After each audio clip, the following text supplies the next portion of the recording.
Okay, it looks like we are live, and I'm here a little bit late on the 3:15, a little bit early on the 4 o'clock. Perfect. Just perfect. We are here in the reading room. I got done with philosophy class early, and since my schedule has been really hectic trying to get a few things extra done that I hadn't planned on, uh, things have changed a little bit. So we are going with the flow. We are we are going to bend a little like a twig. And we are on chapter 7 of the Reptile Room, where we left, and I did not like the ending. Now, I know that they have been warning us that this story is not going to go right, but in my own mind, I keep thinking that they're not telling us the whole truth, that maybe it will. But where did we leave it? We left it with Uncle Monty, didn't we? We left it with Uncle Monty, and he was not doing too well. He had 2 holes underneath his eye, didn't he? My, said a voice from behind them, and the Baudelaire orphans turned to find Stefano standing there, the black suitcase with the shiny silver padlock in his hands and a look of brumagum. I don't even know what that word is. Brumagum? I don't know. Brummagem.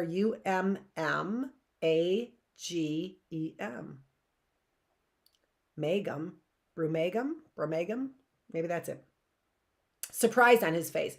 Brummagem is such a rare word for fake that even Klaus didn't know what it meant. But the children did not have to be told that. Stefano was pretending to be surprised. What a terrible accident has happened here. Snakebite. Whoever discovers this will be most upset.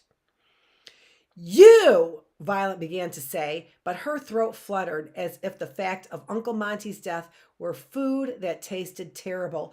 You, she said again. Stefano took no notice. Of course, after they discover that Dr. Montgomery is dead, they'll wonder what became of those repulsive orphans he had lying around the house. But they'll be long gone. Speaking of which, it's time to leave. The Prospero sails at 5 o'clock from Hazy Harbor, and I'd like to be the first passenger aboard. That way I'll have time for a bottle of wine before lunch. How could you? Klaus whispered hoarsely. That wasn't a whisper. I didn't realize he whispered it hoarsely. He couldn't even take his eyes off Uncle Monty's pale, pale face. How could you do this? How could you murder him? Why, Klaus, I'm surprised, Stefano said, and walked over to Uncle Monty's body. A smarty pants boy like you should be able to figure out that your chubby old uncle died from a snake bite, not from murder. Look at those teeth marks. Look at his pale, pale face. Look at these staring eyes. Stop it, Violet said. Don't talk like that. You're right, Stefano said. There's no time for chit-chat. We have a ship to catch. Let's move. We're not going anywhere with you, Klaus said. His face was pinched with the effort of focusing on the predicament rather than going to pieces.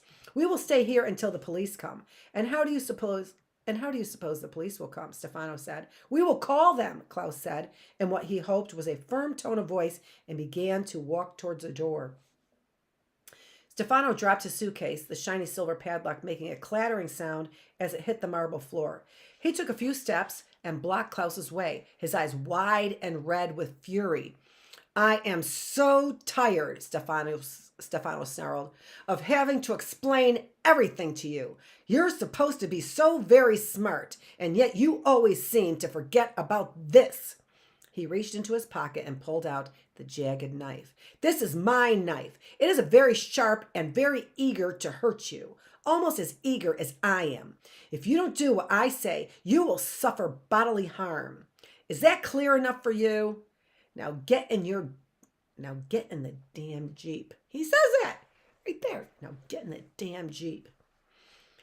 It is, as you know, very, very rude and usually unnecessary to use profanity, but the Baudelaire orphans were too terrified to point this out to Stefano.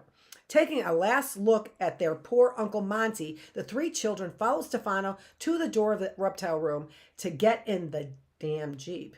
To add insult to injury, a phrase which here means forcing somebody to do an unpleasant task when they're already very upset. That's insult to injury. Stefano forced Violet to carry his suitcase out of the house. But she was too lost in her own thoughts to care. She was remembering the last conversation she and her siblings had with Uncle Monty, and thinking with a cold rush of shame that it hadn't really been a conversation at all. You will recall, of course, that on the ride home from seeing zombies in the snow, the children had been so worried about Stefano that they hadn't said a word to Uncle Monty, and that when the Chief had arrived at the house, the Baudelaire orphans had dashed upstairs to hash out the situation without even saying good night to the man who now lay dead under a sheet in the Reptile room. As the youngsters reached the Jeep, Violet tried to remember if they had even thanked him for taking them to the movies, but the night was all a blur. She thought that she, Klaus, and Sonny had probably said thank you, Uncle Monty, when they were standing together at the ticket booth, but she couldn't be sure.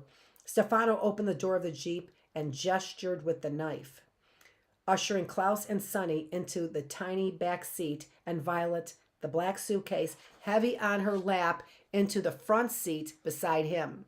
The orphans had a brief hope that the engine would not start when Stefano turned the key in the ignition, but this was a futile hope. Uncle Monty took good care of his Jeep, and it started right up. Violet, Klaus, and Sonny looked behind as Stefano began to drive alongside the snake-shaped hedges. At the sight of the reptile room, which Uncle Monty had filled so carefully with his specimens, and in which he was now a sort of specimen himself, the weight of the Baudelaire's despair was too much for them, and they quietly began to cry. It was a curious thing, the death of a loved one. We all know that our time in this world is limited, and that eventually all of us will end up underneath some sheet, never to wake up. And yet is always a surprise when it happens to someone we know. It is like walking up the stairs to your bedroom in the dark and thinking there is one more stair than there is. Your foot falls down through the air, and there is a sickly moment of dark surprise as you try and readjust the way you thought of things. The Baudelaire orphans were crying not only for their Uncle Monty, but for their own parents, and this dark and curious feeling of falling that accompanies any great loss. What was to happen to them? Stefano had heartlessly slaughtered the man who was supposed to be watching over the Baudelaires, and now they were all alone. What would Stefano do to them? He was supposed to be left behind when they went to Peru, and now he would be leaving with them on the Prospera. And what terrible things would happen in Peru? Would anyone rescue them there? Would Stefano get his hands on the fortune? And what would happen to the 3 children afterwards?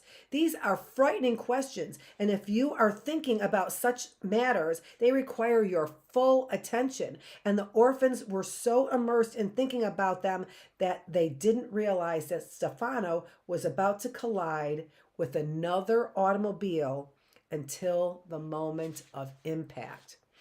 There was a horrible tearing sound of metal and glass as a black car crashed into Uncle Monty's Jeep, throwing the children to the floor with a jarring thump that felt as though it left the Baudelaire stomachs up on the seat. The black suitcase lurched into Violet's shoulder and then forward into the windshield, which immediately cracked in a dozen places, so it looked like a spider web. Stefano gave a cry of surprise and turned the steering wheel this way and that, but the 2 vehicles were locked together and with another thump veered off the road into a small pile of mud.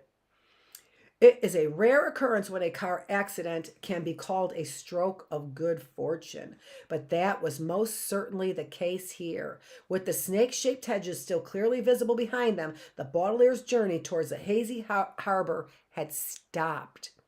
Stefano gave another sharp cry, this one of rage. "Blasted furnaces!"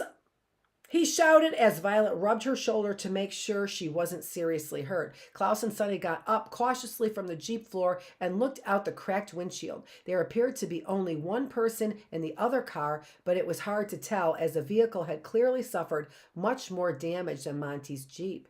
Its entire front had pleated itself together like an accordion, and one hubcap was spinning noisily on the pavement of Lousy Lane, making blurry circles as if it were a giant coin somebody had dropped. The driver was dressed in gray and making a rough hacking sound as he opened the crumpled door of the car and struggled his way out. He made the hacking sound again and then reached into his pocket of his suit and pulled out a white handkerchief.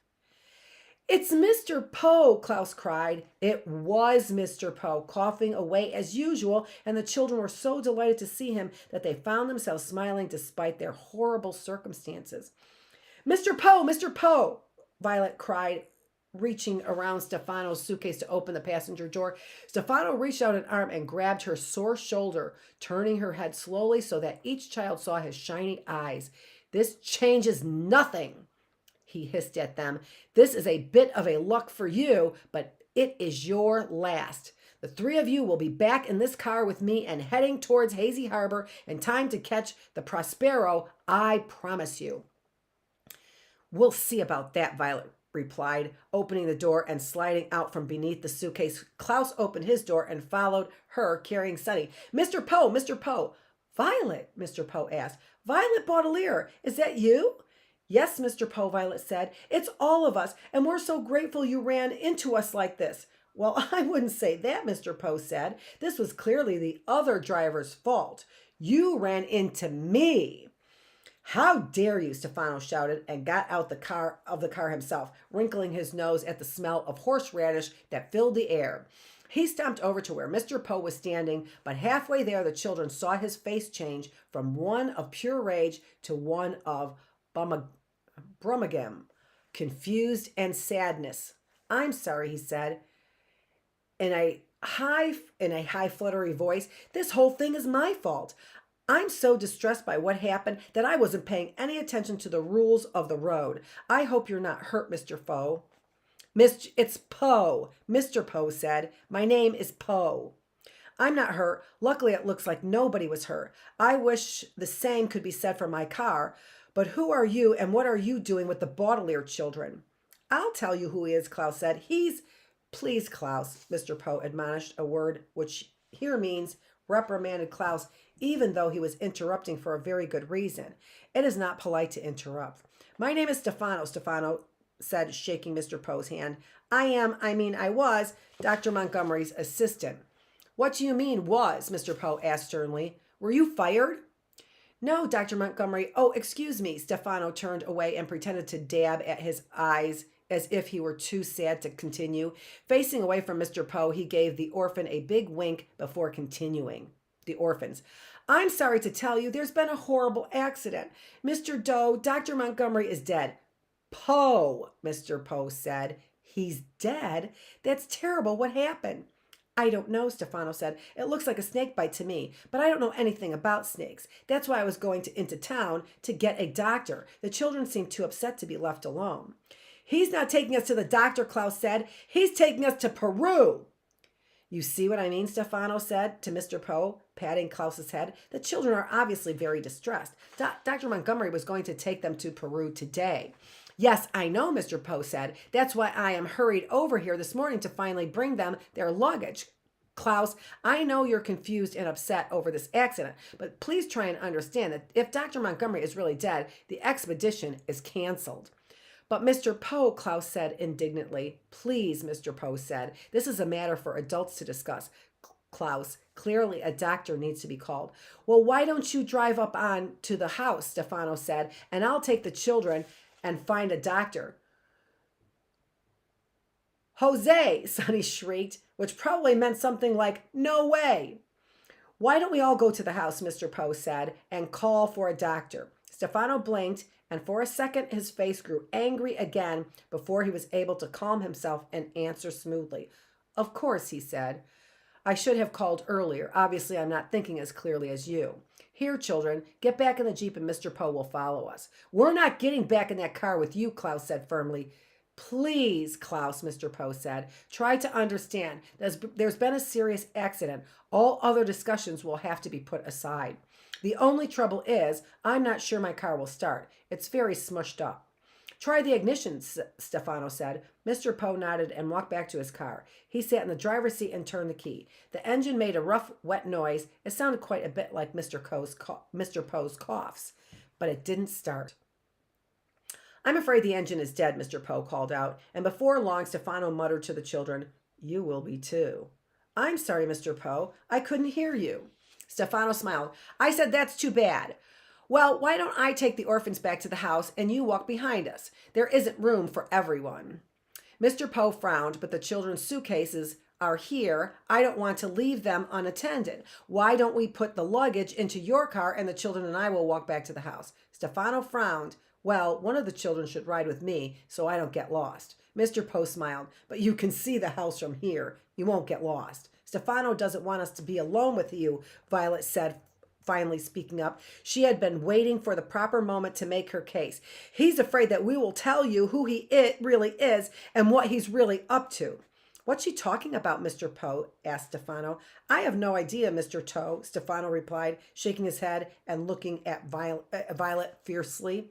Violet took a deep breath. "This man is not Stefano," she said, pointing at him. "He's Count Olaf, and he is here to take us away."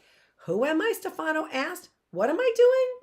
Mr. Poe looked Stefano up and down and then shook his head. "Forgive the children," he said. "They are very upset. Count Olaf is a terrible man who tried to steal their money, and the youngsters are very frightened of him." "Do I look like this Count Olaf?" Stefano asked, his eyes shining. "No, you don't," Mr. Poe said. "Count Olaf had one long eyebrow and a clean-shaven face. You have a beard, and if you don't mind me saying so, no eyebrows at all." "He shaved his eyebrow," Violet said, "and grew a beard. Anyone can see that." "And he has the tattoo," Klaus cried. "The eye tattoo on his ankle. Look at the tattoo." Mr. Poe looked at Stefano and shrugged apologetically. "I'm sorry to ask you this," he said, "but the children seem so upset, and before we discuss anything further, I'd like to set their minds at ease. Would you mind showing me your ankle?" "I'd be happy to," Stefano said, giving the children a toothy smile. "Right or left?" Klaus looked his eyes and thought for a second. "Left," he said. Stefano placed his left foot on the bumper of Uncle Monty's Jeep, looking at the Baudelaire orphans with his shiny, shiny eyes. He began to raise the leg of his stained, striped pants. Violet, Klaus, Sonny, and Mr. Poe all kept their eyes on Stefano's ankle. The pant leg went up like a curtain rising to begin a play, but there is no tattoo of an eye to be seen. The Baudelaire orphans stared at a patch of smooth skin as blank and pale as poor Uncle Monty's face. Ooh, let's see what happened. Nope, we're not. Chapter 8 is coming up on day 8, Tuesday. We will see what happens with the Baudelaire children. Thank you so much for joining me, and that's all we have for today for the classroom and for the reading room.